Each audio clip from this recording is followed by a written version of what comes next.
Saudara-saudara yang terkasih dalam Yesus Kristus, dari Tongkonan Sanggulele, kantor Sinode Gereja Toraja, saya menyapa seluruh warga Gereja Toraja dan umat Kristen di mana saja berada.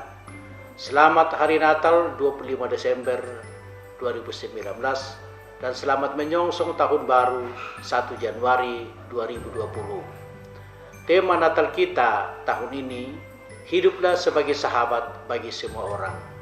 Tema ini mengingatkan kita bahwa hubungan kita dengan semua orang adalah bukti hubungan kita kepada Tuhan.